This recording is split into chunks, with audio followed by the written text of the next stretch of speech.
So I call the meeting to order. It's Sustainability Meeting, June 20th, 2024. Can we get a roll call, please? Yes. Chair Denise Menino. Here. Dory Larson. Here. Taylor Mandalou is absent. Robin Sanger. Here. Dr. Carol Mickett. Present. Siobhan Nehan is absent.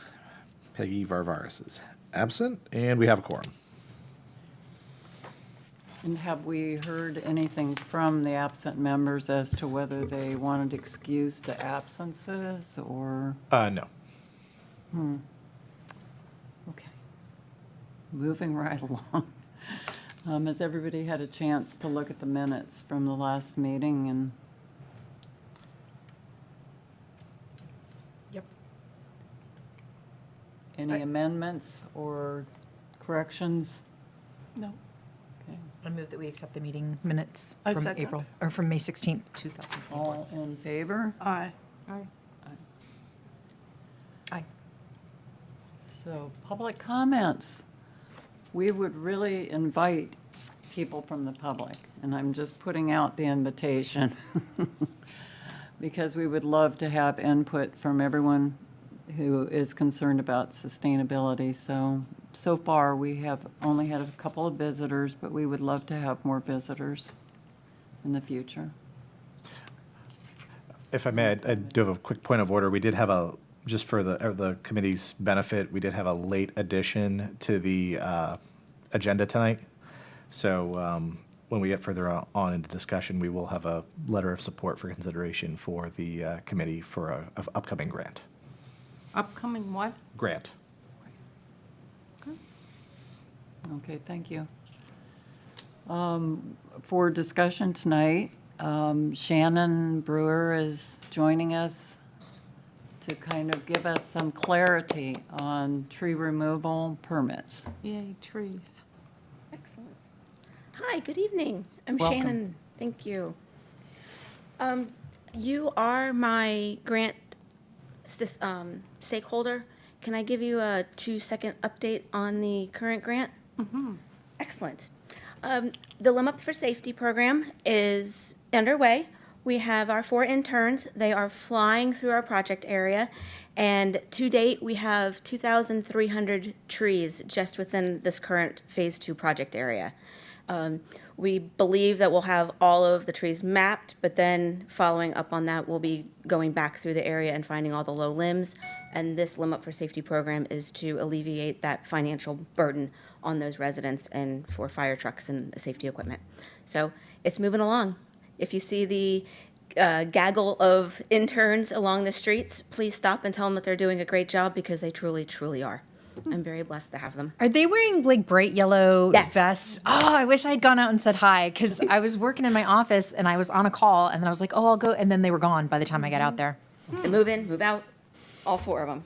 So USF is cranking out some great humans. We've used them for 2 years now, and they are just on spot. They are just awesome. So props to them. That's wonderful. So I was told I can click this. There we are. Excellent. So tree removal, Florida statute, and I do have a little bit of information about utility line clearing as well in here. Many cities actively manage their urban forest, preservation, canopy coverage, invasive species. This truly has been woven into Tarpon Springs' fabric. This is actually ordinance number 6 ever for our city, and the date is March 15th, 1887.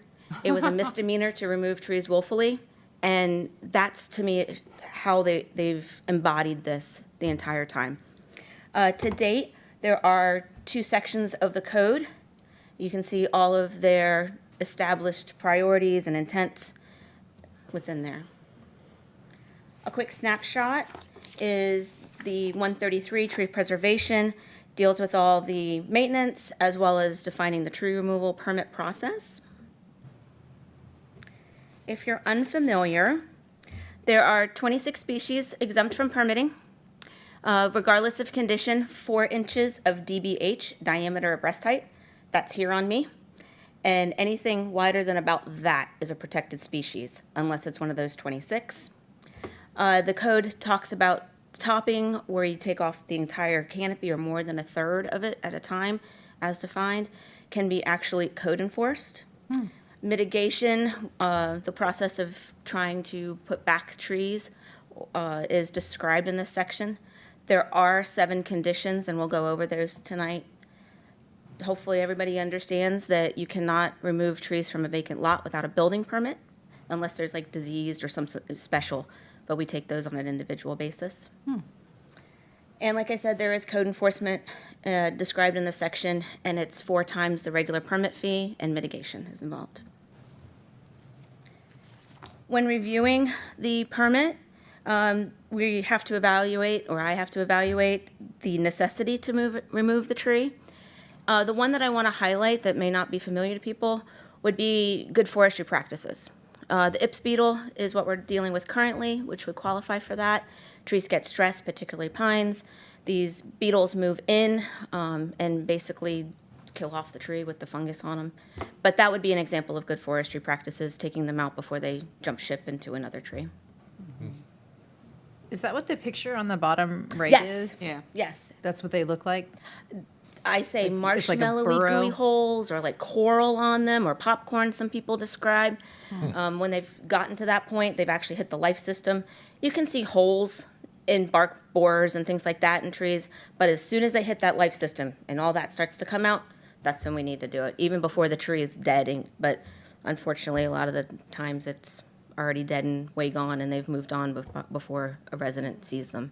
How So- serious is that problem? It's moving in pretty quick. It's the stress that's relayed onto the tree first, and then they move in. There's a pheromone on them that's actually named for the beetle. And so, Is it climate related? I mean, do you think that there's any connection to the change in weather patterns, or? there's definitely got to be something there. I saw straight line winds that came in with a couple of the hurricanes. You can see it right across the path of those straight line winds. When we have all these droughts and the stress, all of that builds into this. I talked about mitigation. These are the current fee structures. It is preferred to do inch per inch replacement within the city. It's these 7 factors that can be waived is tree is diseased or point will ultimately expire, immediate danger of falling, significantly endangering a structure, and its continued presence will ultimately cause damage, and no economically practical remedy exists. The city's professional opinion, the tree is substantially endangered pavement or utilities for loss of life, visibility triangles around corners, and in the interest of general welfare, and then related to construction, anything 19 inches or smaller located within the primary building pad, foundation line, swimming pools, or within the first 15 feet of the driveway. Mitigation would be waived. Now, if it's over 19 inches, no matter what, mitigation is required for those trees to be removed. So the question, why are so many trees in our neighborhoods disappearing, right? The answer is the Florida statute from 2019. I'm sure everyone's familiar with it. There was a rewrite of this in 2022. The Florida passed a statute which was the intent of oversight on trees on residential properties. That's key. The wording did not align with industry standards. Other things were in there, like what is residential property? So ISA and others got lobbyists, and they were successful with the rewrite. What I do want you to notice in this is that no notice to the city is required as part of this. It can only be used for residential property. Documentation must be possessed by the property owner, and the unacceptable risk, and we're going to talk about that. Yes, can you explain that a little bit Yep, more? here we are. Okay. The greatest thing that they did was put definitions, And those definitions was a game changer pretty much for this statute. Documentation is not a letter, as I heard it in the community as it's called. It is a report. Reports have 18 specific things under our industry standards. Residential property is now defined as single-family detached, which is actively used for that purpose. And moderate risk, and I will go into that for you. Common misuses, HOA lands, vacation rentals that are, single-family detached homes, but they're not being used for that, and mobile home parks. I've seen a lot of that around here. Yeah, Can we just get a little clarity? Because I think maybe people listening are a little vague about, so the new law made it easier Harder. or harder for? harder. Okay. So then the question is, why are so many neighborhoods having trees removed? Almost implies that it made it easier. It was very easy in the beginning. It became really the Wild West. And there were some studies out there from the University of Florida, other organizations that had stepped up, like nonprofits, to try to see what was going on. And that's when they started to become successful with the rewrite. So currently it's harder to remove trees. It should be, Okay. but I'll show you how they're getting through it. So just to clarify, there was a statutory kind of preemption in 2019, and then there was a fix to try and address how wide open it made it in 2022 by adding additional definitions. Yes, correct. Can you explain that, though, the statutory preemption in 2019? Do you? Yeah, I can explain preemption in general again. So we talked a little bit about this in the last meeting. So if any city has an ordinance requiring like a certain type of activity, and the state passes a law that defines how cities or or counties or other can regulate something, that supersedes your local ordinance to the degree that the statute says it's superseded. So like if they say that, just to make something very simple, like if they say cities can't require a permit to paint your house blue, we can't pass an ordinance. If we had an ordinance on the books that says you have to have a permit to paint your house blue, then that ordinance is no longer in effect. But ordinances tend to be a little bit more complicated, right? So if adds additional avenues for tree removal or things like that, the city has to comply with the state law. But it seems that in some cases, a lot of our tree removal ordinance still stands, but it created like an alternative mechanism for tree Correct. removal. Thank you. Which does not, and thank you for saying that. And again, that's no notice to the city, and I cannot go back and do mitigation on those properties at all because of it. So, I believe that it's important for you to understand tree risk and how it is determined in order to see how it's being misused. Risk assessors, we have the matrix. We have to combine the likelihood of failure occurring within a specific time frame. That is key. It has to have a time frame in order to have risk.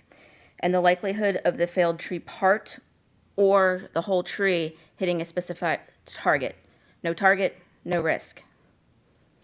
The two factors are evaluated, they are combined, and those expected impact consequences and the significance of them are all go into that risk.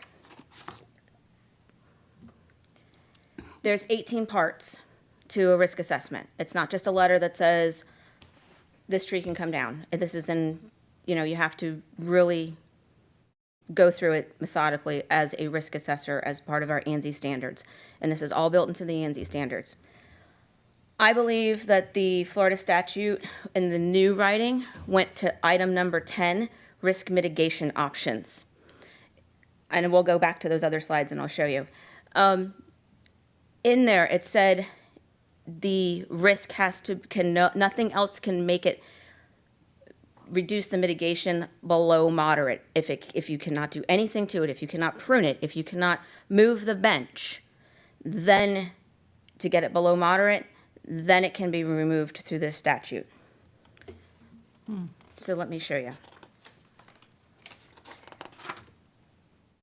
We have a tree here. We have a dead branch. We're going to assume that the rest of the tree is healthy for this demonstration. the dead branch is maybe in a storm, it's caught up in the tree. So it's pretty, I would say, imminent, right, about failure if it's going to be there.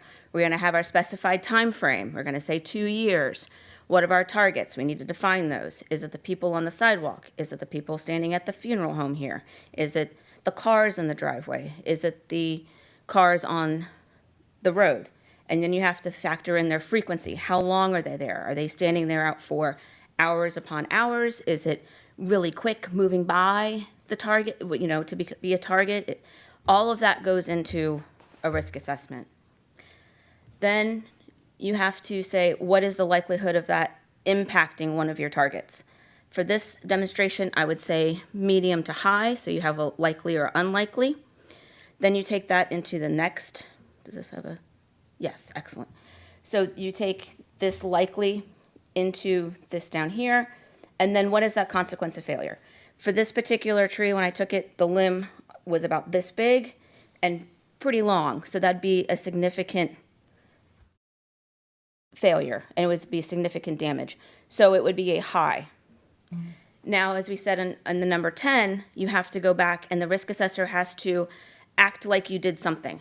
Prune this tree would be an example. You prune the limb away, you take all the little other bits out, we call that a crown cleaning. Now you've removed that risk, and then you have to go back through the matrix. So then it would become improbable. You would have unlikely. So unlikely, you would have a net, so then you're back to low. So the Florida statute would not allow for this tree to come down.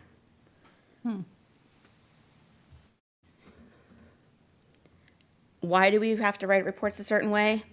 Ethics, the way the standards say. As we can see, if we have unscrupulous people coming into our community, they use this to a different advantage. It's the ethics, I believe, that is holding the arborist accountable. When does the statute? Back up one slide. Oh, TRAC is Tree Risk Assessment Qualification. I have that standard. It's above and beyond a regular ISA. I had additional training. I had to do a demonstration with instructors in order to get that to a certain level of acceptability. We go through the tree. We talk about how bits and pieces and the biomechanics and all of that relate and what truly is risk. We go deeper into that. So that's what that track is. What is not in the standard in the ANSI is wrong tree, wrong place. Trees damaging homes, that's in our code. That's not talked about in the ANSI A300. Trees damaging sidewalk, that's in the code. That's one of the ways to waive mitigation. When the risk is low and the client still wants the tree removed. When the tree is in an inappropriate species. So, and what do you have to do with that? You get a permit. In preparation for this, I did pull some stats out of our Navaline system. So I did 5 years before the incident, so at July 1st of 2019, 5 years before that, we had 1,311 permits. The 5 years from January 1st to now, we've had 559. It's a huge drop. But you said that people don't have to pull a permit. Correct. There's no notice required if they possess that documentation, single-family detached, and the risk cannot be made to go be below with moving, like moving the bench or trimming the tree or any of those. So is it just an artifact of reporting, or are we removing fewer trees?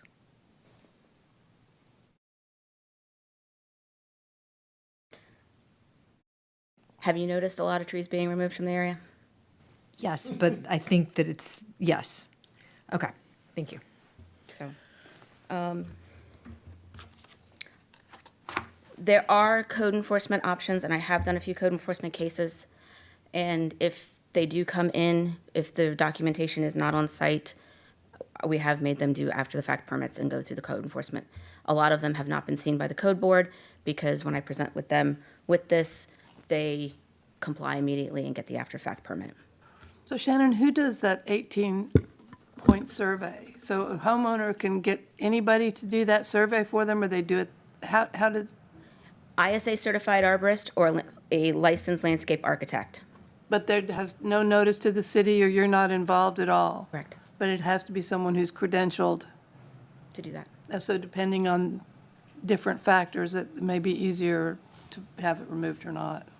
No.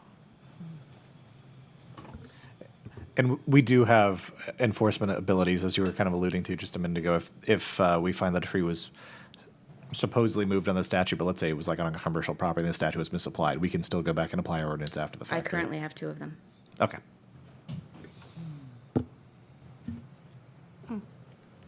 Any other questions on that part? I remember from before, when the statute first came in, that some arborists were willing to do a letter and for $400 around that range.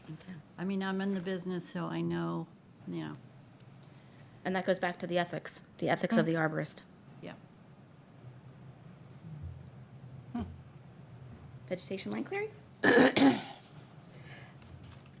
So there, vegetation line clearing, there's rules, regulations governing all of this, federal, state, local. They have been taking a more proactive approach. They use the phrase line hardening. I'm sure you all have seen them in your neighborhoods more frequently. The clearance distance is established within that right-of-way by regulatory oversight. And in their standards, they say potential growth of vegetation, combined movement of vegetation and conductors in high wind, the sag of conductors due to elevated temperatures or ice, but for temperatures for here, and regulatory clearances dictate how much they can take out. The pruning is supposed to conform to all of the ANSI A300. Directional pruning is the most effective and discussed in that. It takes in size, shape, expected growth rate, and there's only 4 types of pruning cuts in arboriculture. That would be branch removal, reduction, heading, and shearing. The images that you see on the right-hand side are approved methods. Different shapes and ways of pruning are discussed in the standards, but they are approved methods. I know. But they're hideous looking. Yeah. And so stupid. I'm just going to say But it. surely we've all seen Oh, that. absolutely. Tarpon Avenue, Trees. that was My neighborhood, I've seen them. decimated. Sorry. Go ahead.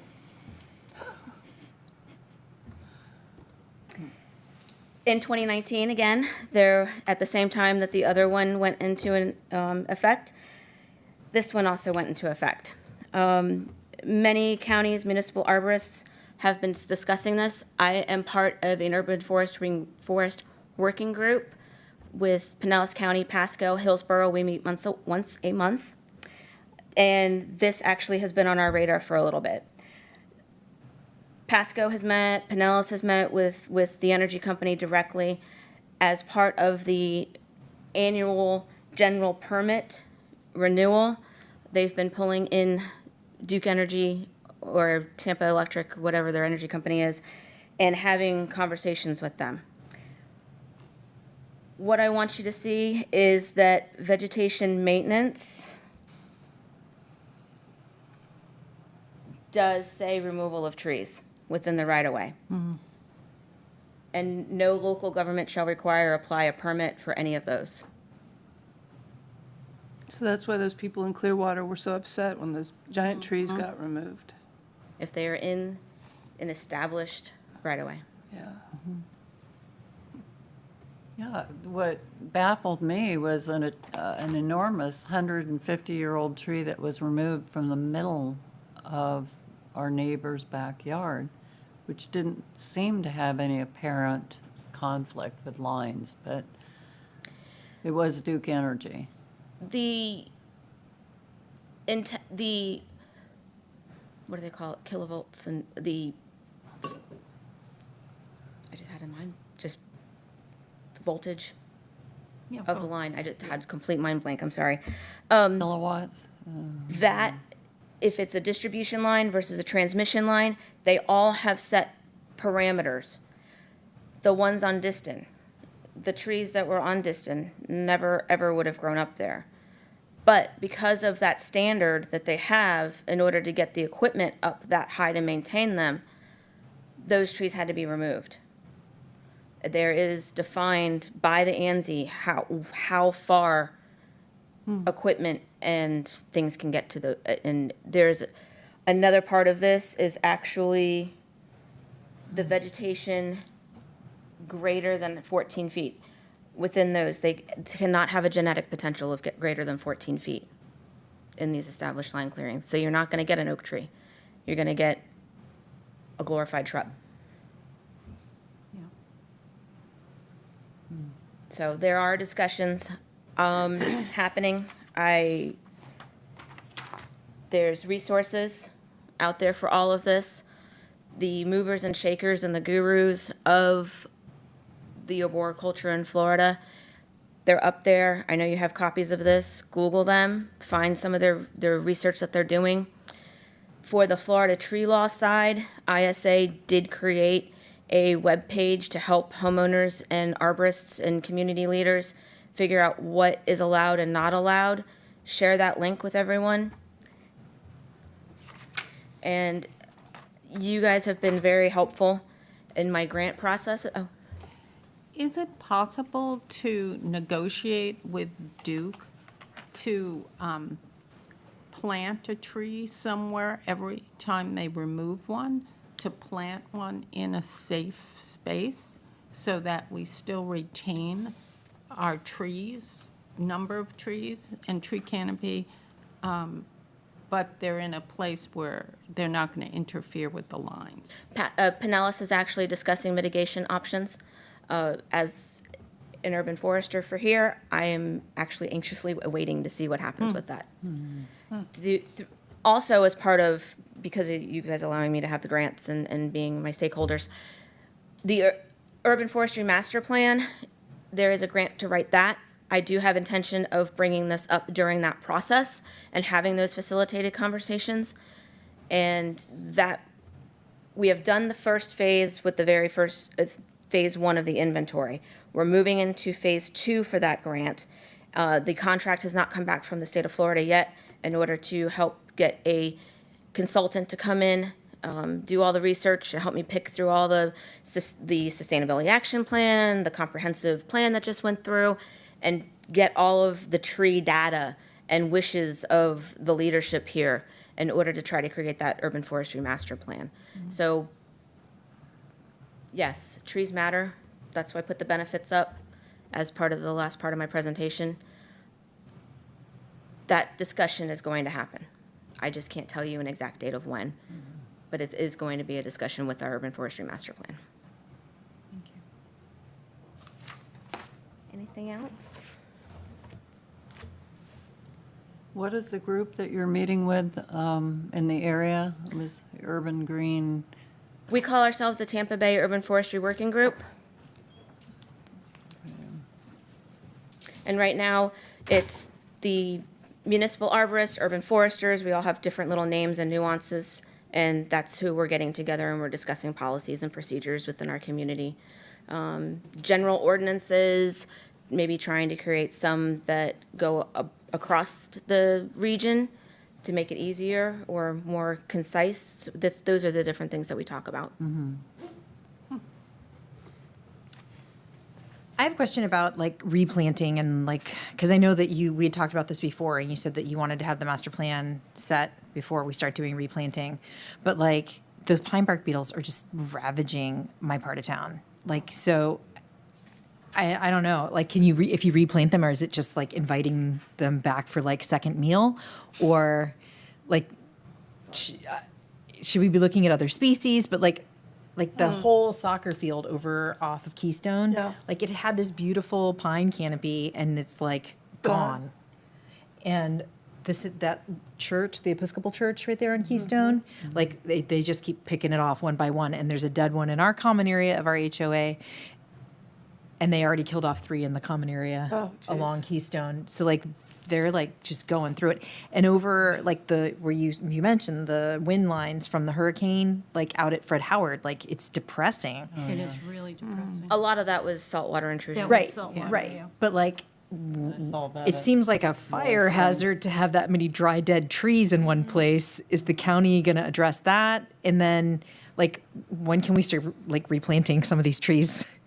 If you do replant, it's all about the stress, not stressing it out. It's got to be in a healthy condition, and I get that's hard. We've got high heat. We've got Yep. so the finding drought the right right now. tree for the right place is going to be what we need to do, and working with master gardeners and working with the the University of IFAS individuals down there and trying to with our USDA zones. Again, that's stuff that we're talking about in our urban forestry in our urban forestry group. Are we moving all to a 10A? Are we still stuck in this 9B range in some places? Our area is such a niche. It really, really is. So we can't have the things that are in North Florida. We can't really necessarily have the stuff in South Florida.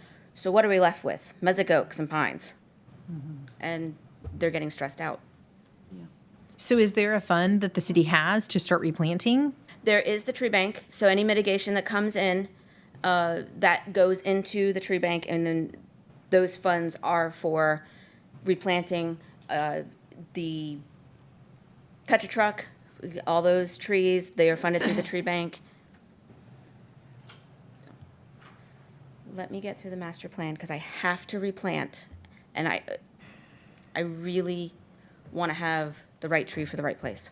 Is there enough money in the, in the tree bank to do replacement? Yes. Okay. There's also a number of trees on North Spring, like near the yacht club and the yacht clubs. That was flooding too. And then the trailer park across the street has a number of dead trees also. And my concern is if we have a bad storm, and those trees go over, people like me who live near Fred Howard, that eliminates one. That is a now. county road, and they have been in communication with me about removing those, the eucalyptus that you're referring to, the big ones. Yes, Matt Hill down from the county has reached out. He did not specify a time frame on those for the removals, but I'll gladly reach out to him and say that the those community is now concerned. Melaleucas are really in the wrong spot. Oh. Yeah. What Interestingly- about Fred Howard though? Like, That's is the county. county got a plan to address those? I mean, it's a lot of trees. The county, I'm not completely involved with their particular property maintenance, but I have been out there and I have seen, like, the truck went out there and did a big clearing. But I can definitely ask that question. Shannon, do they confer with you, like, say, the county removes 20 trees at Fred Howard, do they give you kind of like a heads up of like, these trees, so that you can look at the city for things that might be happening throughout the city along that same stress, the same stresses and so forth? Not at the particular property maintenance of that particular place. So who I'm dealing with is more of the urban forester that deals with all the right-of-ways, the major plantings. We don't communicate and say, hey, we're going to take these trees out today on their property. But definitely along the right-of-way, like Riverside, we do communicate quite frequently. And the city is doing their master replanting too, so like the trees that are aging out at Craig Park and so forth, they're trying to get new trees started to take the place of those that are on their way out, is that? Yes, when I was in parks, we actually installed a 7 to 10, I can't remember the right number, but they were all 3 to 4 inch caliber oak trees because of that succession planting was definitely needed. That's I love that. It's really But Thank it's you. really hard to replant right now with the drought because, I mean, it's really rough out there. When I put stuff in, we have to water so much more now. It's just, and then from a municipality standpoint, I mean, how can you water a tree for 30 days straight? How can you do that when we don't have consistent rain? And manpower, Yeah. and getting the big manpower water truck out also. there. Yeah. And all of the other as a individual that worked in parks for 15 years, I was the water girl. I understand. The reason I got my CDL is so I could drive that big truck on alternate 19 and go out at 5 o'clock in the morning and Yeah. water those crepe myrtles. I was the water girl. I mean, it just, because of climate change, it just complicates the whole thing. You know, we need the tree canopy, but it's so difficult to replace. Get new trees It really started. is. Yeah. I mean, I've got a property in North Readington that we just put in, and we're watering in the morning and the evening to get these trees, because it was 95 degrees when we put everything in. And it's grueling. It's grueling work. And then you put in the water restrictions. Yeah, and then, right. And I talked to the irrigation, the irrigation guy said he won't even go to some parts of Pinellas County because they're only on 1 day a week, for reclaimed. And there's no way, right now, you can plant anything new with one day. So, I'm curious, from in your position, how do you address the invasive species of trees? Under city ordinance, the only species I can effectively code enforce removal of is Brazilian pepper. That property has to have had a certificate of occupancy at some point for me to be able to go in and say, you have to remove these. If it is in a preservation area, if it's a property that's a vacant lot, I cannot do anything with that. During the site construction phase, that is addressed. The property is to be free of Brazilian pepper before that certificate of occupancy. And it does say 13303 that it has to be maintained in perpetuity by the property owner. So I know that there's a drought, but when it does rain, like we have rain barrels, and we've been using that water to water our new tree and I mean, with the big property, if you plant a lot, but we're like making sure we just plant one at a time and then use our rainwater to water that. So, I mean, it may be a really good idea to encourage more people having rain barrels.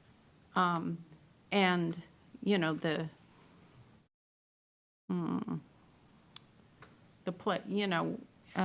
where the botanical gardens are, that's how we did it. We went to the class and you get rain barrels and they show you, and well, we you can put 'em also in. get a cistern, an Yes. above-ground cistern, which, if you have a lot of plants, that's quite effective. And where We do you have get that, that? but it was empty for months. Yeah. What? I said, we have a large tank, a large above-ground cistern, and our roof is designed, gutters are designed to go right Right. into it. But it was such an extreme, we had such extreme dryness that it was Yeah, empty we had for 40 months. days recently with no Right. rain. Yeah, now, I mean, it was overflowing last week. Yeah, It no, was but awesome. where do you get a cistern? Was that original with the I'm not property? sure where to get No, we got it from somebody that we knew that worked for the city of We're gonna put Clearwater. in another rain barrel. Big Yeah. tank. it. That But sounds they're good. really I effective. have one other Yeah. question, and it's regarding when you see businesses that have things, they're utilizing trees. I know a business that's utilizing trees to put signs out, but they're surrounding the entire bark of the tree. And some people were attaching their advertisements to the tree. I said, do you realize that you're going to cut the circulation off and kill the tree? Do we alert you to that? Code enforcement. Code enforcement. It does say in the code about girdling trees and attaching things to trees, particularly signage. Call code enforcement. I will do that. Thank you. As explained in the applicability of maintenance. All right. Well, thank you. Thank you. So much. Thanks, for this Oh, yeah. thorough presentation. We really appreciate it. We should clap for her. Yes. But it's so counterintuitive that these trees are being taken down in mass or dying, and yet now we need them more than ever. Yeah. It's just like, Well, it's upside down Drives you world right now. crazy. It is. Unfortunately. Very difficult, very depressing. very. Thank you, Shannon. Thank you, Shannon. And our second item is the climate action plan update. And Yes. Tommy is going to present that. Okay, today we have a short update on the climate action plan and greenhouse gas emissions target for the city. We're kind of viewing these as a joint effort. We talked a little bit about that during some of the action item updates, but these are two of our biggest action items for this year in the sustainability plan. Whoop. Still getting used to the new software. All right, so going back in time a little bit, it's been a little while since we've talked about this, and this was a slide that we talked about when we first did the greenhouse gas inventory. It's like, how do you do a greenhouse gas inventory? And we talked about the steps about how does a city go about, working on greenhouse gas emissions. And the first step is establish a baseline. You collect data on these different sorts of, energy consumption and fuel purchases. You convert all this energy use into equivalent tons of emissions, which is what we did in the inventory. And that's where we kind of wrapped it up. We did a 2019 baseline inventory. We also did a 2020, but because of there was a lot of other stuff going on in 2020, it made it not the most useful information. So we've completed the 2019 inventory. We've got a full technical memo and report that documents all of that stuff and all the methodology. And so we kind of wrapped up at that third step. And the next step is to forecast future emissions based on growth and make a plan with goals to reduce emissions over time. And those are the two steps that are going to be included in the climate action plan. The next follow-up steps would be to continue to monitor energy consumption emissions as projects are implemented. And that's also included in our sustainability plan, which is that we want to do an inventory every 5 years. So the next step is to make a target, see where we're going, monitor progress over time, and see how we perform. Just a little quick update I know maybe not everyone was in the original presentation when we put this information out and completed this a couple of years ago. So in 2022, we did the inventory using the ICLEI tool. ICLEI is a international organization that's local governments for sustainability, and they help local cities and governments tackle big sustainability challenges. There were two tracks that we could choose at the time. There was either the community scale track, which is looking at the entire community, or we could look at the government track, which is focused on municipal operations, just to make it a little bit more implementable for a city our size and start working on it at the local government scale, the things that we have the most control over, being a small city and a large county. We're focused on government. We decided to focus on government operations. So progress to date. We are going to be partnering with ICLEI to do this work. We've selected them as our consultant to conduct the vast majority of the technical work to do the climate action plan. So already to date, we've kicked off. We've completed the procurement process with ICLEI. The next step we also developed a joint scope of work defining exactly how we're going to do this study with ICLEI, what their responsibilities are going to be, how they're going to conduct all the technical work. We've had our project initiation, so we've already kicked off this project with ICLEI. They are off and running. We had our project kickoff meeting last month after quite a bit of discussion about how we were going to do the study during the initial scoping. And we've also selected our baseline. Again, we went back and forth about whether we wanted to update or not. But to get things going kind of quickly, we decided that 2019 is probably the most reasonable year for us to do as our baseline, just because it was the last year before all the COVID extracurriculars. We had a lot of weird changes in government operations over the last few years. And that we're finally kind of getting back to normal, but we didn't want to wait for that in order to start setting a target. And we've also been working with them in quite a bit of detail on the initial data request. So we've provided them with access to all the original files for the energy consumption and fuel use.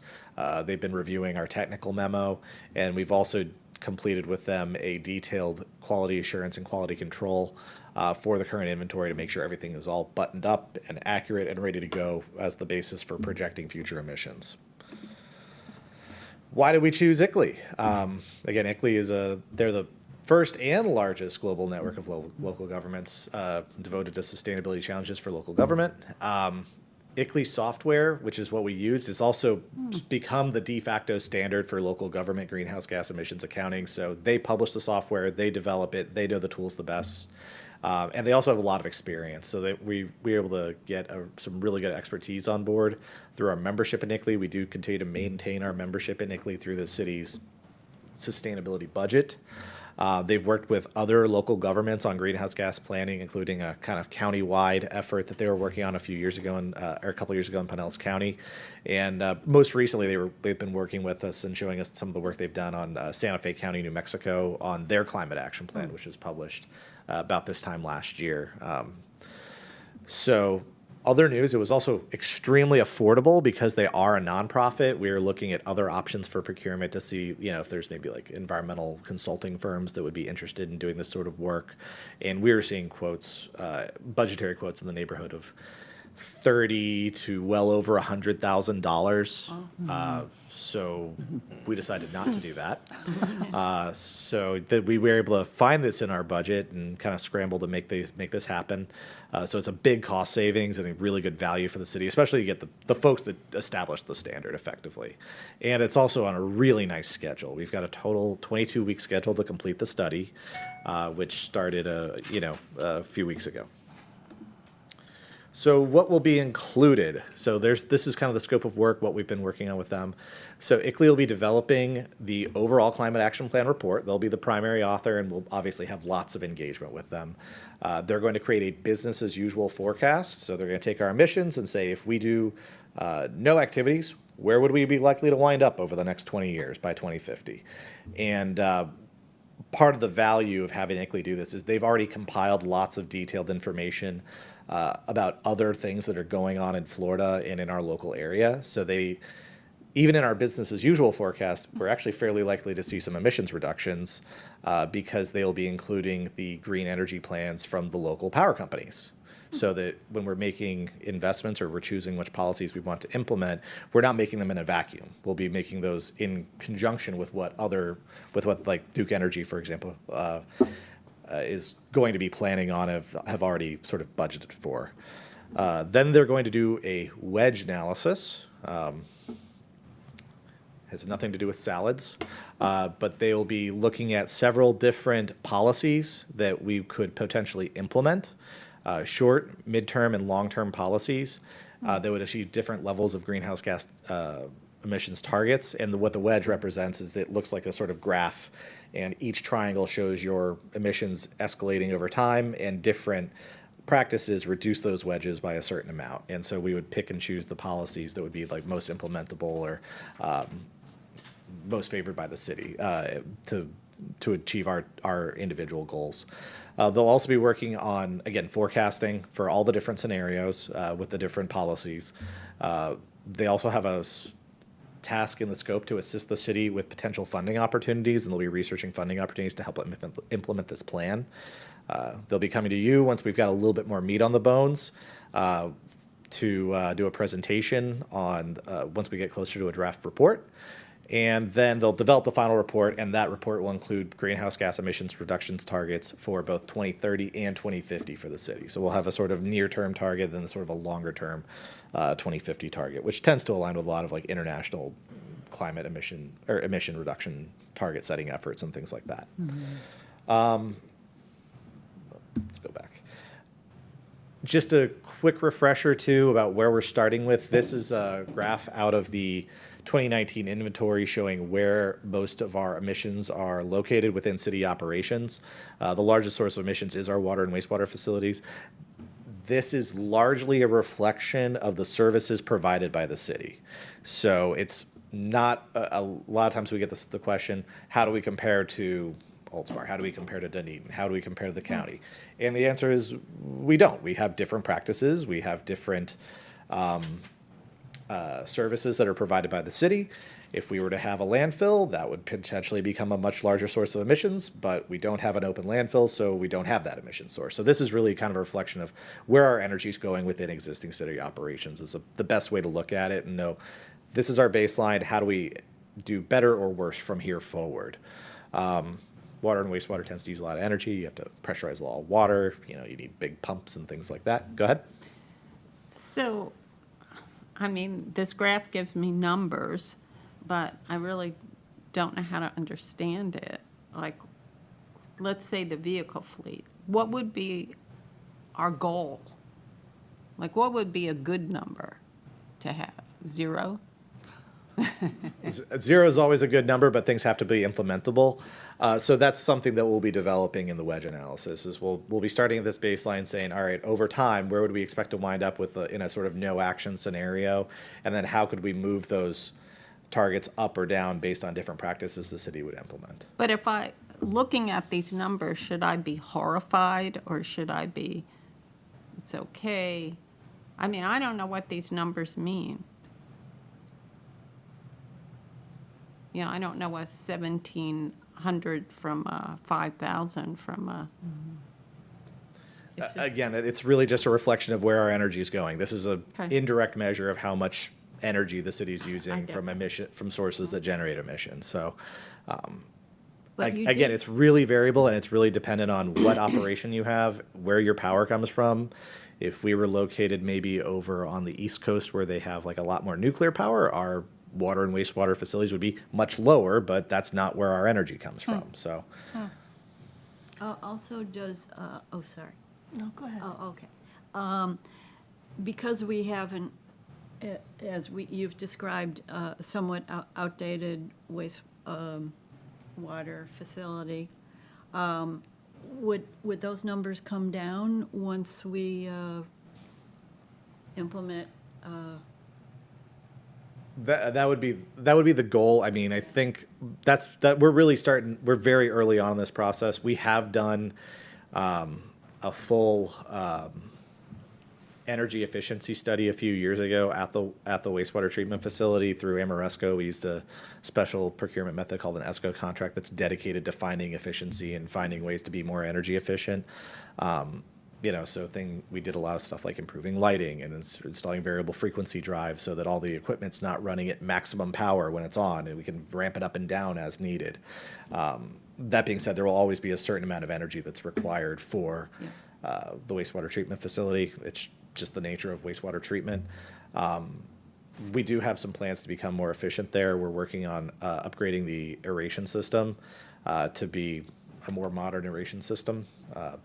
We've got kind of an interim step that we're working on right now, and then several years out in the utilities capital budget, we've got it budgeted for sort of a full rehab of the aeration system, which is the sort of the main guts of the wastewater treatment facility. Is it tertiary, your system, our system? Yes.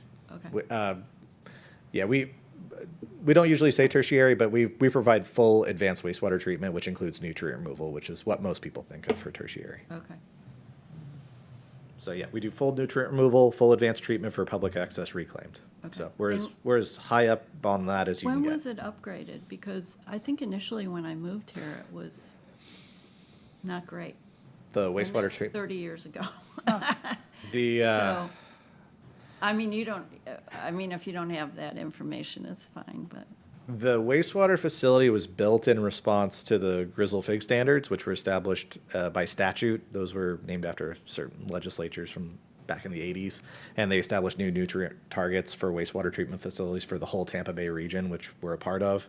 And so the older wastewater plant from back in the day was replaced in 1985, I believe. So that's when we went to the new advanced wastewater treatment process. And it's gotten some like incremental upgrades over the time, like life cycle stuff. Okay. But no major changes to the treatment process. Tommy? Go ahead. Is the solid waste facilities, is that the old landfill or things like that? What is that exactly? Is that the, That's essentially the electricity used at the like scale house at the yard waste the facility. way stations and all that? Yeah, we did look in the inventory at emissions from the existing landfill. And at this point, the landfill is largely not generating any landfill gas. We monitor that on a periodic basis multiple times a year at the different landfill gas vents to see if it's producing methane and things like that. And so we did look at that, and it's a legacy landfill. It's from like the 70s and earlier, and it's largely kind of getting ready to be closed out. So there's not a lot of active emissions coming from that facility at this point. I wonder how that's been reduced over the years. If it was really, really active when they first shut it down, or, I'm sure that early on when there would have, when it was first closed and capped, there would have been a lot more methane emissions and things like that at the time. And they taper off over time as the waste is degraded. So if we have the opportunity to add more solar, would it be primarily to bring down the highest number, the water and wastewater facility being additionally Yeah, I think supported through solar? that would probably Energy. be that would probably be a likely outcome, would be some look, and we've talked a little bit about this in the original inventory report, is that there's reverse osmosis, which is what we use for our water treatment facility, does tend to be a very energy intensive system. So that's where we're going to be looking at what Duke Energy has planned. So if Duke Energy has a really well developed plan for reducing, for greening up the power supply, and they're going to sort of achieve our targets for us, that would be something where we might want to be focusing on something else, like maybe the vehicle fleet as a priority. But that's what we're starting with, is the no action scenario will sort of define, what will happen. And from there, that's when you start making your priorities about where you'd want to focus your efforts. But in general, if we were to want to reduce emissions, absent the power company, at the water and wastewater treatment facility, solar or off-site solar would probably be the most viable option. Because we're largely built out for solar at the water plant. We don't have any more space. More room at the end. Well, they were talking about adding it potentially on the property that the dredge, that is possibly being purchased. Yeah, that if the city were to acquire that property, that might be one viable solution. But it would have to be compatible with the use of the site for dredge material as well. So we don't want people piling, sand on top of the solar panels. Yeah, that's right. All right, and going back a little bit further, this is citywide electrical consumption. So you can see this is not emissions. This is electricity in kilowatt hours, which people are a little bit more familiar with. Everyone gets their power bills, and most lay people don't know how a metric ton of CO2 relates to their energy consumption, but they know inherently, what they're using at their home. And you can see the water utility was using about 44% of citywide electricity. Wastewater facilities about a third, and then sort of everything else is the balance. So like streetlights and traffic signals are significant at like 8%. Parks, Rec, and Leisure, which is sort of all of our different parks and lighting and air conditioning for different facilities and things like that. And then smaller categories for like the local government buildings, which tend to be, like the public works, not the public safety buildings, like relatively new. So it's relatively energy efficient and things like that. Are those numbers annual in the Those pie are chart? those are snapshot in time from the 2019 baseline. So yeah, that's a full year. Okay. Like, that's a lot of power. I'm hoping that's not monthly. No, that's a full year. Okay. No, we'd have quite expensive power bills. And this was our vehicle fuel use. Just Well, going how back. much is the city electric bill per month? The answer is we don't have a city electric bill. We have a variety of electric bills. I don't know all of them, but to give you sort of a point of reference, just for the water plant, which is again our biggest electric user, it tends to be, depending on how dry it is, how much water people are using, if people are in town, peak season, off peak season, generally between $100,000 to $120,000 a month in electricity. A So- month? I was A going to say, month, it's yeah. got to be in the millions. Yeah, we're Whoa. in the ballpark of $1 million+ a year on electricity at the water plant. Well, I feel pretty good now about my electric bill. And so we kind of looked at, going back in time again, we looked at vehicle fleet two different ways. The way the ICLEI tool looks at it is it breaks it down by vehicle type. We thought it was a little bit more useful to also compile it by sort of activity. So we have a lot of light trucks, but a light truck is anything that's sort of smaller than like a 3500 series truck. And that could be also like a patrol vehicle if it's like a Ford Explorer. That's for the police, that's a light truck, but it's not actionable. So looking at it by sort of activity made it a little bit more interesting. And you can see that the police, they have a very large vehicle fleet. They're on the road most of the time, out there doing police work. So they do tend to use quite a bit more fuel than average. The fire trucks don't drive around looking for fires. They wait for the calls. So they use a little bit less. And then you can see sort of everything else is sort of filling in the gaps, roughly similar levels of fuel use across the other different municipal sectors. And yeah, here's an example of like a wedge analysis. This is from Santa Fe County. So this is kind of they did it a little different. They were community scale because they're a little bit larger entity and they offer more services. So you can see here, this is they broke it into sort of 3 different tiers. They did a low effort, a medium effort, and a high effort implementation range. And there's different costs associated with each of those practices. And then they gave the county a menu of options to pick from, like a really one that everyone sort of jumps at is replacing gasoline vehicles with electric vehicles. And they said, what percentage of vehicles would be replaced each year? Low effort would be 1% of vehicles. They have a lot more vehicles than we do. Medium effort would have been 6%, high effort would have been 10%. And they provided sort of a wedge analysis showing the different emissions and how they would reduce over time under each of those scenarios.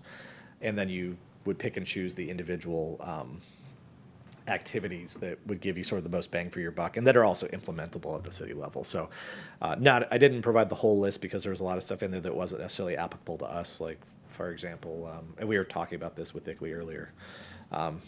One of their earliest questions was, how much natural gas do you use, like for heating? And the answer is none. We're in Florida. So when they're doing this work up north, converting natural gas to electric can be a big source of energy efficiency, but we just don't have that practice here. Go ahead. What is AFOLU? That's an excellent question. Which but gets, I was wondering about that. and it gets bigger Yeah. rather than smaller. I'm really sorry. I don't remember that acronym off the top of my I'll head. Google it. It looks like too, with this example, that they're looking at emissions community-wide, not They are. just with the city's efforts. Because like in Tarpon, if we were looking citywide, then transportation would have a much bigger impact on the total emissions that are being produced in the city. But since we're only looking at what the city is in charge of, that's lower. Because like they've got residential energy in here, and we're not looking at that. Yeah, and that's again largely a reflection of like the types of services we provide. Like we don't provide an electric utility, so it'd be exceedingly difficult for a city our size to start measuring citywide electrical consumption, and we're also not in charge of producing that electricity, so we have sort of a limited ability to change that at our scale. Similar with the transportation, so like because we're not in charge of the regional transit authority, we have limited ability to get people out of their cars. So like that's something that's kind of better handled at like the county level, which manages the PTSA. So it means agriculture, forestry, and other land use. Oh.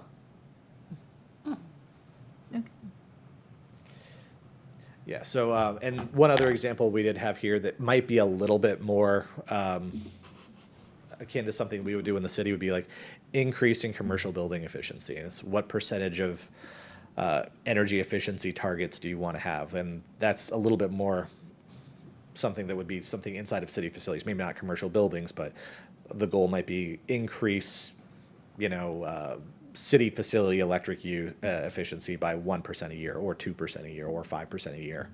And we would be looking at the relative costs associated with that, and also how doable is it. So that's our kind of initial start onto the climate action plan, the greenhouse gas target. Are there any questions about the effort or where we're headed? What's this diver doing?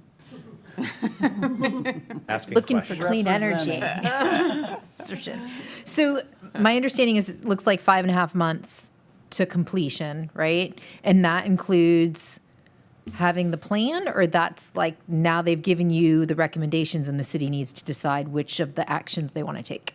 That's overall to complete the report, and then after that there would be a little bit of obviously like a policy framework, phase. So with That's quick. board adoption and things like that potentially. Yeah. Yeah, it's pretty quick. We're very pleased with the schedule. And that won't impact any of the, like, the sustainability action plan items, right? It'll just like enhance what we've already kind of recommended. Like, we've got the 50 actions in the plan. Yes. So it wouldn't be necessarily new things. It would just be like leaning in where we think we would get the biggest bang for the buck.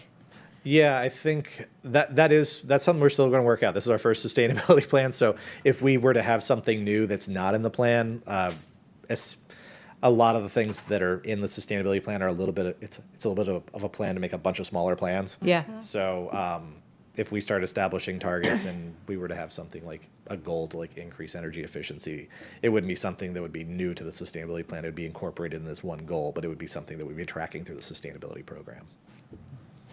So you're saying that this will be complete by the end of the year? Hopefully. Has it started? I Yes, mean, we've already. So that would be sometime in November, maybe December. Yeah, November, December, depending on, again, scheduling and, yeah, but we're hoping to make quick work on this one. Good. Well, thank you very much. Well done. Yep. Get applause too, Tommy. What? I said He you get gets applause applause, too. Yes, of course. Not going anywhere yet. He's our Tommy.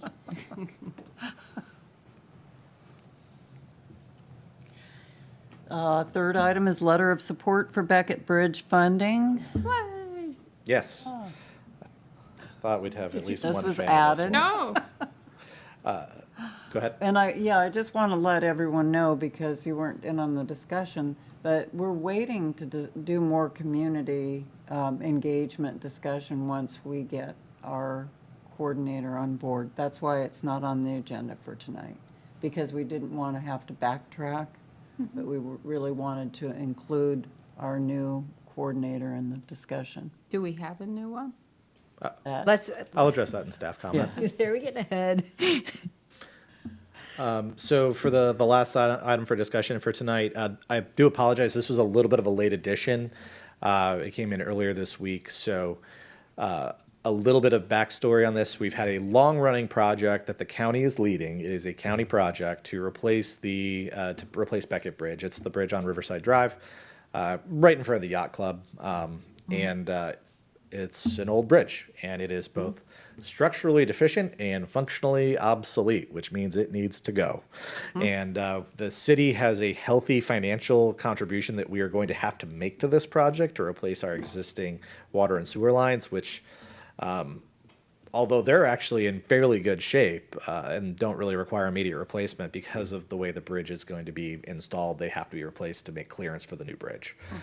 So we're going to be trying to support the county in pursuing some grant funding for the bridge replacement, which would potentially include some money for our utilities component of the project. But the goal is the county's going to be replacing the bridge. It'll include some really nice elements like sidewalks. It'll have I believe it'll have a real functional shoulder. There's not really a shoulder to the road right now, so that'll provide a little bit more access and space for like bicycles and things like that. So definitely be a little bit more connective across the east to west for the community and multimodal commuters. And there's also going to be some stormwater improvements as well that should help with some of the coastal flooding and stormwater flooding that occasionally occur in that area. Occasionally? It's unbelievably bad. It's bad. It's really bad. Yeah. I mean, I've said this before, but in other meetings, but it's a no-go when we have big rain to go that way. Yes. Yeah, and I would like to point out that's a county road, so the city does have a little It's bit their of. fault. Well, we just can't work on it. It's not our road. So, but they are.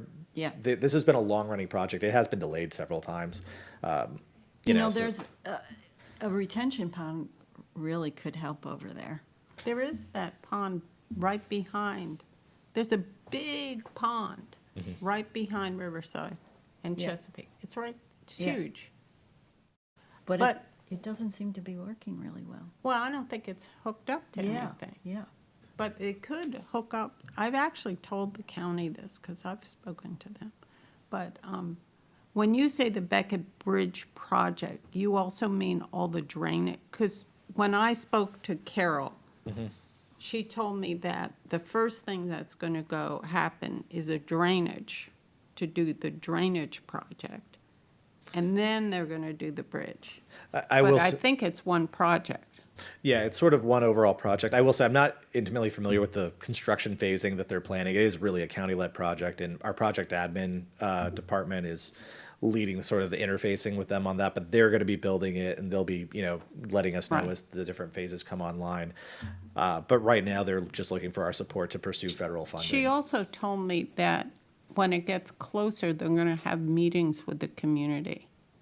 Because Yes. I asked, I said, people need to know. And she said, yes, we'll do that. So I was impressed with the person from the county. That's good to hear. Yeah, we're happy to hear that they're doing well and that they're They're doing some communicating. outreach. Yeah. Yeah, so our goal for the project today is there's some federal dollars available that this county is going to be pursuing, again, to offset part of their costs for this project and also part of our cost. It's through I believe it's through the Bipartisan Infrastructure Act. They have a bridge investment program. They did apply for this last year. They didn't get the funding, so that's why they're asking for lots more letters of support. And so that's what we've got here today, is a letter of support to Secretary of Transportation Pete Buttigieg. They'll be having lots of other letters of support that they'll be submitting with their grant request. And I drafted this letter with the assistance of planning and zoning, and the county had a template that we used also. So we talk a little bit here about some of the elements that are sustainability related. So bringing things up to modern safety standards, adding more sidewalks to come up to full ADA compliance, improve connectivity for pedestrians and bicycles, which is an element of our sustainability plan, and also focusing on resiliency when you've got a bridge that's functionally deficient and functionally obsolete and structurally deficient. It's not the best situation when that's a major hurricane evacuation route. So we want to harden that. This will harden it, make it more resilient, make it less vulnerable to hurricanes and things like that in the future, plus addressing the local flooding concerns. It's scary. It is scary.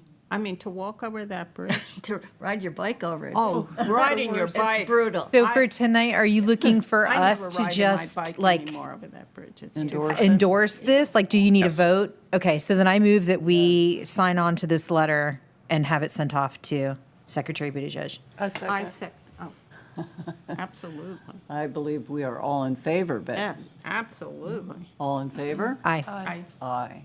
Okay. Thank you. Can you send that to us? Because it was not in our backup material. Yes, it should in be there now. on the. Oh, it is. Where? If you just refresh, Oh, then okay. it'll probably, because mine popped up now. Okay. Yeah, it It's should be in on the here? agenda packet on the civic clerk. So if Oh, anyone it's would on, like in a the copy, package. Okay. Well, she has to sign it. Denise has to sign it. Yeah, thank you. yes. And then it should. Yeah, so it should be in the agenda packet now, and also if you click on the individual items. We're all still getting used to Civic Plus a little. So bit, is but- the city also, like, the Board of Commissioners and the mayor also sending a letter of support? Like, is this one of many? Are we getting, like, the congressperson? I believe the mayor and the city manager have already issued a letter, so they're just looking for lots of letters. The more letters we have, the more likely we are to get the funding. So the county's also sending multiple letters of support. They're looking for letters of support from other community organizations and things like that. Do they want individual citizens to submit ask letters, that. or? How about the neighborhood? Yes, anyone who would be interested in submitting, feel free to. If you'd like, I can send a template. We have a template If for. you sent a letter, I'd walk around our neighborhood and get people to sign it. Yeah, I can send a I'll template go- where you can I'll fill in go your door names, to and that'd be door great. and have people sign it. Yeah, I'll do it too. Awesome. Yeah. Every dog morning walker will sign it. Really? Yeah. He's perfect. Okay, thank you. So we're talking about items for the next meeting, and I'm hoping that we can continue a discussion on the community engagement, but I'm leaving information will come from Tommy. But another thing that I was hoping that we could look at is aging infrastructure in the city. Because I'm sure that you're aware, you see it happening all the time, especially in the historical area. Just fire hydrants that are left open so that they can clear out. I'd like to understand that a little bit better, but the water gets really, really dirty, and it's coming from aging pipes, and what there is, is there a plan for gradually addressing those aging pipes for the future citizens of our city, the children that are growing up here and that are going to live here in the future, because you can't just let them corrode. I think that'd be a great topic for the next meeting. We could provide a presentation. Ooh, that'd be good. Good. Just to make it a manageable sort of scope, would you like to have that focused on utilities? And yeah. particularly on water infrastructure? Water. Okay. Could we, sort of connected with that, I guess in the Tampa Bay Times this morning, there was an essay about, algae, particularly it seemed from freshwater algae.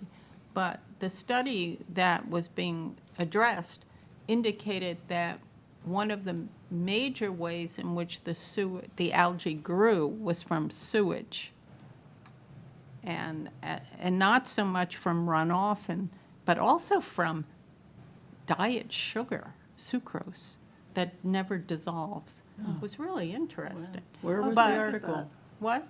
Where was the article? Tampa Bay Times. But sewage was the biggest culprit, especially for that skin-eating bacteria. Yeah. They put some sewage in it, and it got 200 to 300 times bigger.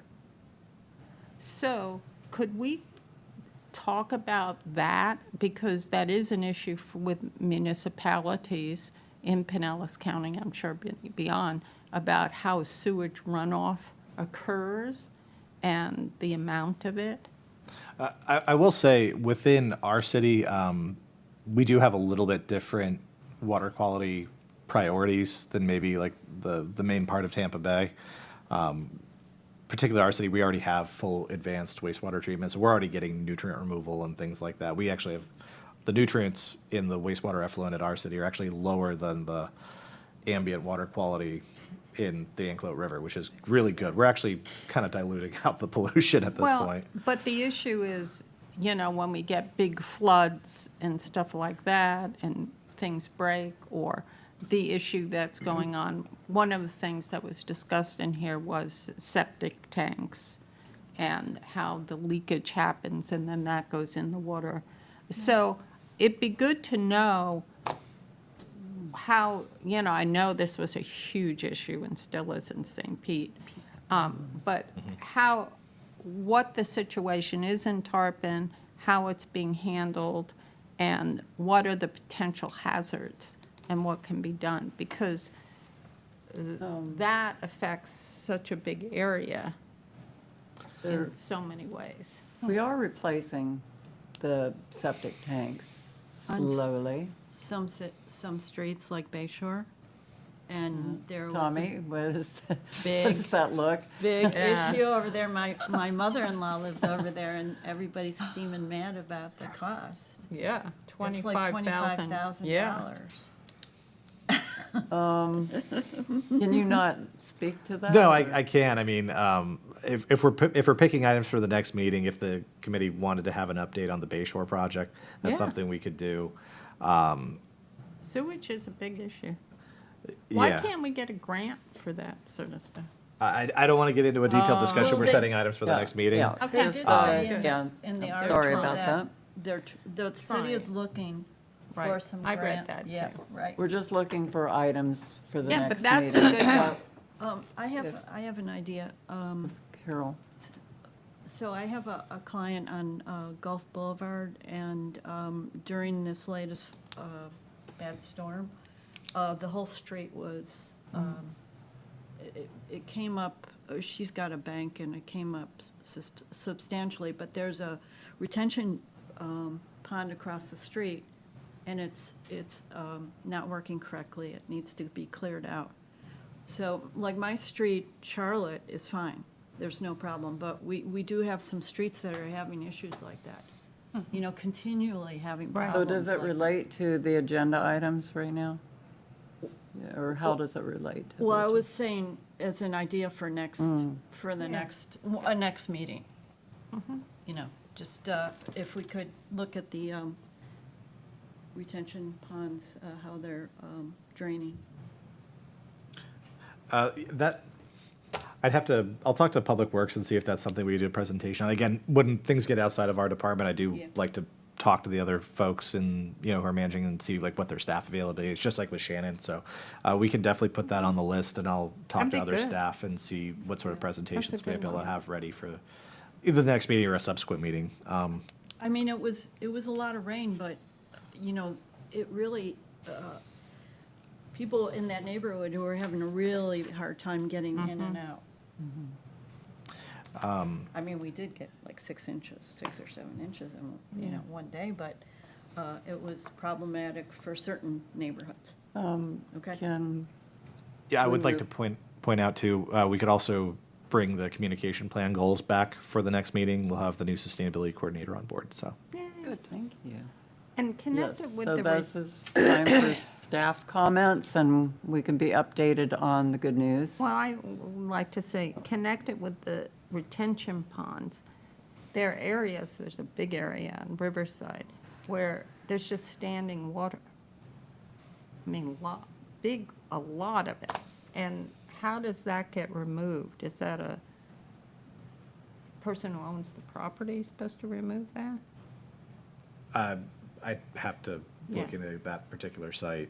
Because I'm sure that's not the only place. And, you know, then we get mosquitoes, you know, all of that issue. But that's like retention, you know. Yeah, I could have a discussion on stormwater management in general within the city. That's kind of maybe a broad enough subject that we could talk about as stormwater management? Okay. Yeah. The comments were in the beginning, but I was wondering if you could waive the rules so I could talk before you guys adjourn. Is there, can we get a motion to waive the rules so that we can have public comment? I make a motion to waive the rules so we can have public comments. I second it. All in favor? Aye. Thank you. Okay, thank you. Georgiana Francis, 15 Athens Street. So I'm not sure if everyone's aware that the Sustainability Committee was brought up in one of the Charter Revision Committee meetings on Monday. And they don't really understand how it's supposed to fit into the charter review, but maybe they're looking at maybe that it should. So I'm not sure if that's being addressed with Tommy or who they want to come speak or what. But the bigger thing is that this is an opportunity for you guys to, and it's an issue that we talked about at the last budget meeting, to prioritize your priorities. Because I was looking at the plan, and it's 50 items, and I think I read that they're going to implement them in like what, stages. So that's, I mean, you know, when you come up in a meeting, all of a sudden to the charter revision, that's our city's constitution. Okay, so there's a reason. So you know, you're here and you've been here a long time, and you've been ignored. Right? I mean, I feel like that's how they were saying it. You guys don't have any teeth. That's what they were saying, and it's on the onus is on you. That was what was said in the meeting. So, you know, we have to hold, you know, I mean, the only way that we can, if you guys want to be heard, is to, you know, reach out and listen. So, you know, you watch the meetings, and that will help you prioritize some of these. I was looking through the plan, and I already found a few that would, well, just the Bay Shore thing. I mean, that's huge, right? And it just happened, and you know, you guys weren't notified. And when can that be implemented on your 50 plan? I mean, who knows when that'll go in, right? Number 36, demonstrate progress in appointing local advisory board members that reflect the gender, racial, and ethnic diversity of the community. So recently we had, was a public art appointee that was the only black appointee on there not appointed. And I was thinking, looking at all the boards, I don't think, I mean, we have some Greek people for sure, but I mean, we have a large, African-American community and they're not represented and they're coming to the meetings and they're involved. So, if you want, that can help with some of these picking out the action plans because you'll have to have local support. Because otherwise, they're going to use your committee for whatever they want. And so you have to use them back. Fine, if they're going to use it for whatever, trees, cutting a certain tree out. There's a reason that you were brought up and, watch the meeting, see what people are concerned about. I mean, it's good that you guys get your input from your friends and your neighbors and things like that. But if you really want to be effective, you have to listen to the community, not necessarily the outreach, the input that you got from a public meeting on a Saturday at 2:00 at the community center. Okay, because that's just not really bringing the right people out, and that's how you get effective, and that's how you're listened to, because they're going to come to the meetings, and those are the people that you want to represent, and that's what's going to get done. So, I mean, with all the 50, like I said, that one kind of came out to me. Sorry, I spilled my fruit punch. Number 37, partner with community organizations to maintain an inventory of civic organizations, neighborhood associations, local service providers, which can be used to address neighborhood-specific needs. That's another part of the problem with this, and I don't know, Tommy, if you can maybe get with, I think a lot of this has to be with like reaching out to other groups. The same thing with the other number I had, I think was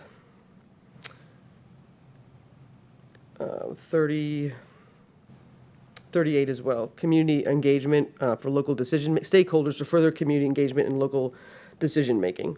So we do have some civic organizations, the chamber and things like that, but a lot.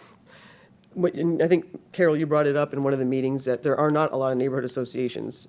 So you could maybe just target certain areas. But this is what we used for our last planning and zoning meeting to repeal the comp plan, and it brought a lot of people out. So I don't know if it was the size or what it was, but when you do get, start putting flyers out, if you want, people to come to the meetings or people to come to this for the community engagement. The other thing, even if you, for that charter revision meeting, you're still residents. You can go talk, just say, I'm not speaking on behalf of the board. And, point out something that, that you have that you like or what you guys do here. So you tell them. And, if they're going to say they don't know what you're doing, well, then watch the meetings. They're on a charter review committee. That's our city's constitution. They're supposed to be, very respected people who are involved in the community, and they should be paying attention to you, at least not insulting you. And it's also election season, so the people running are on the board. So, I mean, this is like I said, this is a time to push your agenda. I mean, your action plan. And did you say that you guys hired somebody already For the, for a coordinator? yes. Oh, so they'll be starting next week? Yeah. Okay. I was going to say, don't wait until that, to start with the community outreach. And I would just, like I said, prioritize these priorities, find out what's most important out of the 50, out of each 3, and then. Yeah, I was going to share this at the committee comments too. Oh, good. You Okay. know, Yeah, I didn't know if, and I was listening to Shannon. You're really lucky to have her because she was telling you exactly what those statutes do, and obviously stopped when she couldn't say, but those statutes that go in are just one of many that are going in from the lobbyists, and they're coming to, obviously they go in with their comp plan. That's why we have to change the comp plan to go around the statutes. So those are just a part of it. And if you look at the comp plan update, there's a reason that those changes are happening with that. So it's all connected, and the crosswalk thing has to be implemented because all these boards should be paying attention to each other. And, until we wait until somebody comes and puts that in, makes that happen, like a city manager or something, I don't know. You can just listen to the other meetings and bring it up. I mean, we don't have to wait for them to implement something. If it's concerning to you and these things are happening, right now, then just go bring it to the board. If you wait till everything to go in a plan, there was no plan for pickleball courts, and they got pickleball courts in 2 years, and it wasn't in a master rec plan. So, don't just wait to say, well, okay, we've got a plan going, so we'll wait till that. That will never come. It'll never happen. But thank you. Thank you for coming. Thank you for sharing. Okay. Staff comments? Yes. Okay. Please. Biggest update is we do have, we've completed our hire for the new sustainability coordinator. We're it came kind of down the wire on getting background checks done if she was going to be able to attend this meeting. Her actual start date's going to be next Thursday. So we're very excited about that. Her name is Holly Langstrom, and she is. Ollie what? Let me double check that, actually. We've got. Do you know her? No, I just heard what he I said. can't. Yeah. How do you spell that? Langston. Sorry. Langston. Yeah, terrible with Langston. names. Like Langston Hughes? Yeah. I'm not sure about Langston Hughes, but Holly Langston. So, yeah, so her background, she's actually, it'll actually dovetail nicely with a lot of the action items that we have coming up. So that was one thing that flavored heavily like what we were looking for in this round of recruiting. Was what do we have in the action plan scheduled for the next 3 years? And a lot of it's around planning, policy writing, dealing with the comp plan being adopted and ordinance adoption. So Miss Langston is a planner by trade. Her undergrad back in the day was in geology, and so she has a background in the sciences as well. And she also has a master's degree in planning from Georgia Tech, so which is very impressive to us. In previous employment, she was in private sector doing planning in the Atlanta metro region, working with small governments and municipalities there on comprehensive planning, policy development, ordinance development. And then she also has a history with the West Florida Regional Planning Council up in the Panhandle as a senior planner there. And then she's also got a great background. She's a member of the U.S. Green Building Council.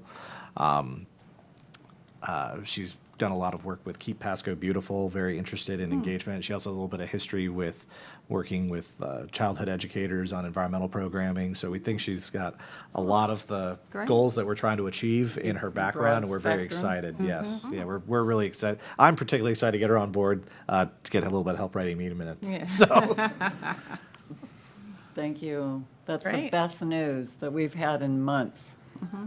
I think so too. Okay, committee comments.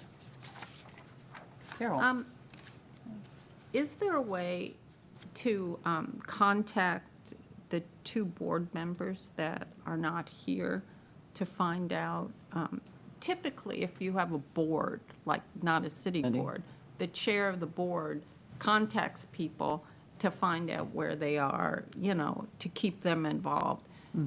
So is there a way to find out about the two people who are not here a lot, one never, I think, so that we can have a fuller board? Yeah, I can. I know we've addressed this with Mr. Mandalou in one of the last meetings he attended a couple months ago, I think, and I believe he had some like work conflicts. But and we did talk to him about like, hey, are you going to be able to attend? And he was. The last comment he had was at the board was he was still evaluating what his work schedule was looking like. But we can definitely reach back out at the staff level and see, you know, if his schedule is going to be aligning with committee membership. And The member that we've never met. yes. Yeah, the Yeah, that- alternate. Yeah, I've spoken with Ms. Varvaris. She signed up. She's very interested in sustainability and civic involvement. She's similar, has kind of like work schedule and childcare like conflicts and things like that that have been preventing her from coming. But I can reach back out to her It as would well. give us a good opportunity to make this committee more diverse, right? To have two appointments and to encourage that. I was thinking the same thing. Other Great comments? minds. Yes, well, we have had the comment. I did want to say that, you know, I we're all have. white women. We've talked about Yeah. Excuse me. Sorry to interrupt. I have been listening to a lot of the other meetings, and when I did listen to the Charter Revision Commission, I was like kind of startled, you know, that they just did not know anything about what our role was. And I think we have an opportunity, and I was going to, you know, because the meetings happen at 2 o'clock on Monday, you know, we're trying to figure out how to coordinate with them. I may just write an email to Irene to have her share, Irene Jacobs to share at that meeting. But it's an education, and I just feel like one of the things that that I become really aware of in watching the other meetings, as I was encouraged to, is that, you know, there's a lot of opportunity for us to be working more closely with one another on different committees. Would that be an interference or a sunshine law problem? Yeah, that, Need to ask the we have a city lawyer in the room, so, the city attorney, but they can answer that. Yeah, there was a question in the charter whether people could serve on two boards simultaneously. That came up. And there's just, you know, there's so few volunteers, and there seems to be a handful of people that are really dedicated. So, you know, they were, you know, mentioning that as an opportunity, a potential opportunity. But I think that it would help. I mean, when you look at sustainability from a city perspective, and it's just a small piece of the planet, and we want to expand to the community at large. We want to expand more into the county and the state. I mean, just really make a tapestry or a patchwork of effort to be stewards of the planet. You know, it starts right here. It starts with making an effort to getting to know one another on, you know, all the volunteers that are working within our city. I mean, we have the opportunity when we have the appreciation dinners, you know, to interface with them and get to know them a little better. But it was an education. I've just spent the last few days while I was commuting listening to all the different meetings that happened just this week. And I felt like, oh my goodness, if I'd really been listening to all the meetings all along, I'd feel so much more empowered and aware of what's going on in the community, and be aware of each of the people and the flavor of how they participate in the city, and whether really they're saying things that I agree with. I mean, I'm not to get into a polarity, but I think that it's really good to know where they're coming from so that you can reach out and see if there's a possibility of making them more aware of the things that are our priorities. So it's been an experience, a wonderful experience, listening to the other meetings. Are you suggesting you write a letter to the charter review? I think it would be a good idea. I was going to maybe try to write something on Sunday, because they meet on Monday, and that's just my next opportunity to have time to think about it. But I don't know whether I could do that just on my own, or whether we'd need to do it and approve it from the committee level. yeah, I think that would probably be best to, I think you could go ahead and write as a citizen, go ahead and write and let them know that you're on the committee, and that, you know, you're interested in their committee.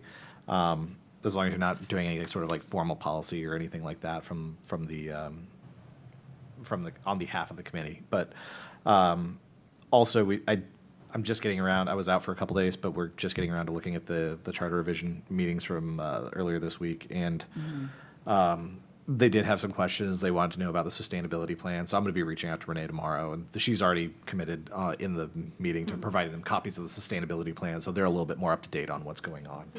Who's the staff liaison for the Charter Review Committee? I believe it goes to the city clerk, but this was Okay, I sat on it like a long time ago. I should know that, but okay. And these are available, the comprehensive plans. I mean, I think that you could talk to, which office to get a copy if you want it. I mean, they Planning might and be zoning. Planning and zoning? Yeah, planning and zoning, to get a copy of the plan and see how our work is interfacing. Is it possible for you to get some and bring them to the next meeting? I think so. Thank you, I Connie. can achieve that. And the one need a other copy. item that I was Have a thinking of copy. Can I is, just say that I have another commitment, I have to leave. Okay? then we maybe Is that should okay? adjourn the meeting. Is that okay? Do we have a motion? I make a to- motion, we adjourn the meeting. I second it. Okay. All in favor? Aye. Aye. Sorry. Thank you. I think we were done. We're adjourned. Yeah, think but we like will. ongoing, the meeting goes until